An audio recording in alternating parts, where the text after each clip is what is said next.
Si Sam Milby ay nag-confirm na tungkol sa paghihiwalay nila ni Catriona Gray, isang taon matapos mag-viral ang balitang ito. Ayon kay Sam, okay sila at walang problema, ngunit sinabi niyang hindi na sila magkasama. Inamin niya na palaging pribado ang kanilang relasyon at hindi nila ibinabahagi ang lahat ng detalye nito. Sinabi rin ni Sam na habang nasa isang concert, magkasama pa sila ni Catriona, ngunit hindi siya makakapagsalita para sa nararamdaman ni Catriona. Tinutok ni Sam ang kanyang enerhiya sa trabaho at sa proseso ng pag-move on mula sa breakup. Ibinahagi ni Andy Eigenman ang mga sweet na family photos nila ni Filmar Alipayo sa social media, kung saan kasama nila ang kanilang mga anak, mga magulang ni Andy. Ang mga litrato, na nagpakita ng bonding moments nila sa swimming pool, ay nagbigay ng kasiyahan sa mga taga-suporta ni Andy. Sa kanyang caption, binanggit ni Andy na ikinagagalak niyang dumalaw sa Siargao ang kanyang mga lolo't lola mula sa Amerika matapos ang 7 taon. Gayunpaman, may ilang netizens na nagsasabing tila ipinapakita ni Andy ang pagiging buo ng kanilang pamilya upang ipamukha kay Pernilla Sue na hindi naapektuhan ang relasyon nila ni Filmar sa kabila ng kontrobersya. Inakusahang may pang-asar ang mga sunod-sunod na pag-post ni Andy na maaaring may kinalaman sa matching tattoo nila ni Pernilla, na nagpapahiwatig ng today, tomorrow, forever. Si Kris Aquino, sa kabila ng halos 10 karamdaman na kanyang pinagdadaanan, ay patuloy na nagpapakita ng lakas at katatawanan.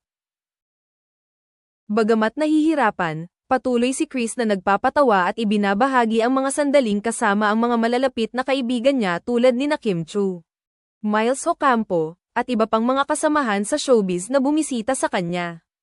Sa kanyang post, nilinaw ni Kris na hindi pa siya fit na magtrabaho dahil sa sobrang pagka-underweight niya, nasa 37 kilos, 82 pounds, lang siya. At binanggit ang patuloy na pakikipaglaban sa mga sintomas at paggamot. Biro pa ng bunsong anak niyang si Bimby, "Mama, you belong in X-Men because you're a mutant," na sinagot ni Kris ng may halong biro. Nagbigay din siya ng update tungkol sa kanyang love life, na kasalukuyan siyang single at walang fiancé.